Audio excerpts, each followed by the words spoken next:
fight fans over here with Hanna Rankin. How are you? Welcome to New York. Oh, thank you. It's always great to be back in New York. I love this city, and there's even some nice Scottish rain for me, so I'm feeling very at home. Thank you very much.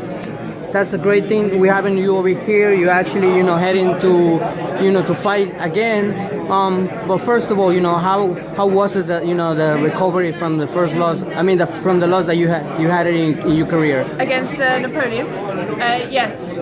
It was a fantastic fight. I pushed her for full 10 rounds. She's normally a come-forward fighter, so for me to push her back for 10 rounds, I was really proud of my performance. I learned a lot from that fight. It was my first kind of championship fight, and everything I learned in that fight, I'm taking into my next one. The scorecards don't really tell the story. It was a bit of a firefight, and it was dubbed the best fight you never saw. So, I'm a bit gutted it wasn't shown on Fox Sports, but maybe next time. But this time it's going to be on the DAZN, which is amazing. And recovery-wise, I'm in top shape now. I was due to fight next weekend, so obviously my body's feeling great. I'm feeling in top form and feeling fitter, faster, stronger than I ever have before. So yeah, looking forward to the 17th of November very much. So definitely we're gonna see a different Hanna, because from the last time that you actually faced Alicia Napoleon. And for the female boxing world, what does it mean that you are one of the role models, in order that you expose boxing in a world that actually men's is like more taking all over the place? What does it mean boxing for you? Oh, it's amazing. It's fantastic for me to be in this sort of at this sort of level, and boxing at such a high level as well. Obviously my main goal as a boxer is to become a world champion, and I think most boxers would say is to become a world champion. But for me, I want to become a world champion, and also I'd like to become Scotland's first female world champion, which would be an amazing achievement. So that's what I'm fully 100% focused on. I don't care how I get there. One day I'm going to become a world champion. So for me, it's really important to work hard, train hard, push myself to the limit, and see what I can get out of myself. It's great to be looked up to by younger boxers and other people who are in the sport. It's an amazing experience, an amazing feeling as well, to show that you're inspiring people, and that's why I push myself so hard in training, so I'm a good inspiration to these other fighters coming through. Definitely, I say I take my hat off, because I got a lot of respect for female boxers, because sometimes I'll be honest with the the media, sometimes they don't pay attention, they don't recognize their work. But I'm one of them that I recognize the work, because sometimes I think that the female boxers, they work harder than a man. Yeah. They have a lot of things to do.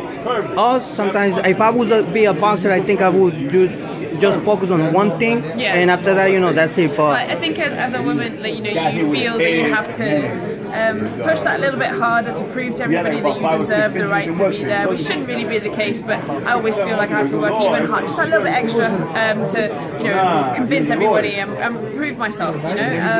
However, times are changing. The fact that Eddie has given us the opportunity, me and Claressa, to box and DAZN, it's massive for female boxing. It's a huge step forward. Obviously, people like Katie Taylor, Cecilia Brackhouse, these are big female names that are starting to really take the sport forward. So it's fantastic. But times are changing, and you do still have to work hard and promote yourself well, and take time and care about that as well. So yeah, we're slowly getting there.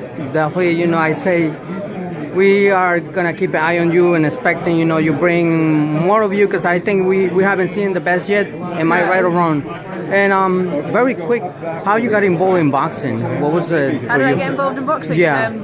What's your story? Actually, as you may or may not know, my other career is I'm a musician. I'm a classical musician. I used to do taekwondo when I was younger, but when I got into music, my mum said maybe not do any more combat sports.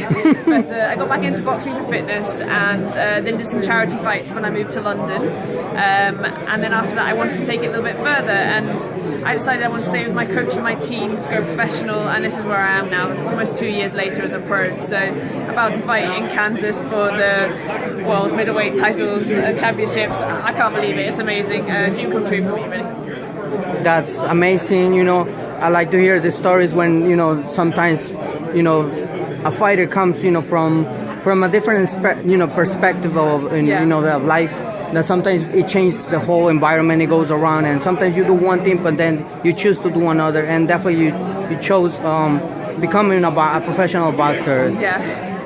Would you like to give a message to all the fight fans and everybody that loves boxing? Yes. First of all, thank you so much for supporting me. It's amazing to have so many fans out there and people who like support me in my journey in the boxing world. For me, I'm really proud to be representing Scotland as well. It's huge. Obviously, Scotland's such a small country, and to be able to represent it on such a massive stage is amazing. So thank you for all of your support, and keep your eye out. 17th of November in Kansas, I'm going to be delivering fireworks and the new. Definitely, we're gonna keep an eye on you. Wishing you the best. Thanks again. much. Thanks for everything. Thank you very much. You're welcome. Thank you.